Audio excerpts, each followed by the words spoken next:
COVID-19 pandemic and the effects of the Russia's invasion of or Ukraine. overestimated the impact of the E-levy on our revenue. Hearing that after 2 months we are not making the target. But George, going to the IMF, does it suggest a failure on the part of government to manage the economy?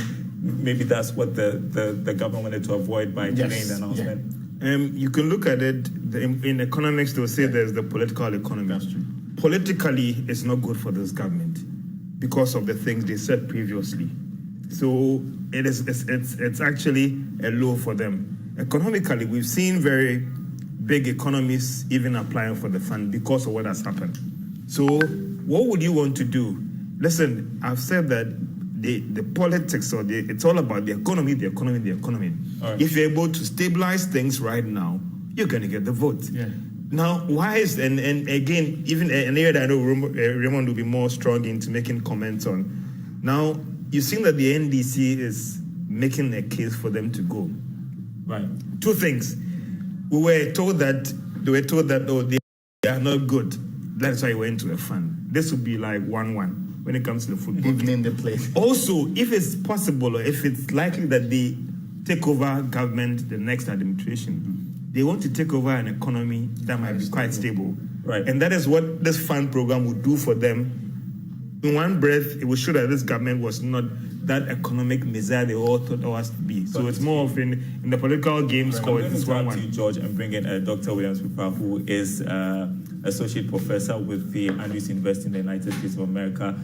Grateful you could join us this morning. I just want to pick your thoughts on this announcement by the Information Ministry that government has directed that the finance minister engages the IMF for a program. Now, you have been an advocate of the IMF program. And so I guess the question is, it wasn't a matter of when we're going to do it, because we're certainly going to do it, but at what time the announcement would be made. Thank you very much, Darrell, for calling me. So, Darrell, if you remember, somewhere just after 2020, in January, we had a discussion. And by that time, I had done some analysis on the financial position of Ghana. And I indicated that our liquidity is not good, and we may have to go to the fund for the support. The finance minister came back and said that we are not going. I maintained my position, and in October 26, which was my birthday, I said the same thing and gave the same analysis. The finance minister then, the tape you played, confirmed that Ghana is not going. But I recently also came up again and said, our international reserve has been depleting. You don't have the funds to support your international trade transactions. You cannot go and borrow at a higher interest rate to support the economy. So take the program that you have done to IMF. IMF will support you with some funds. Already Kenya have done the same thing. So Ghana, as we have been discussing, you have already designed a program.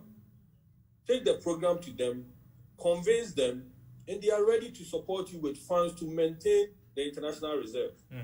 I think where we have gotten to as a country, where we have seen inflation rate going up, we have seen our cedi devaluing. Even yesterday, we have heard the trade union associations demanding 20% in terms of what they call COLA. It's becoming very difficult. And it is the right direction that the government has given the indication that we have to go to IMF. Remember, in one of my presentations on Joy, I mentioned that IMF is not focusing on restrictions. That has been the problem with Ghana. We say when you go to IMF, they will restrict you. No. IMF focuses on structural changes. So I'm sure government, in the program that we are sending to IMF, we must have to indicate to them, how are we going to change the structure of our economy? We have been discussing these things, that we cannot be a service industry. We have to move to either the agriculture or manufacturing whereby we will be rather exporting.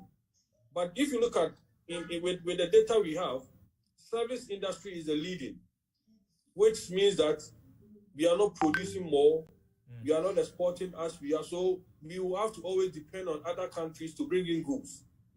Government may have to make sure that they convince IMF that we want to use our one district, one factory program to turn the economy around into production.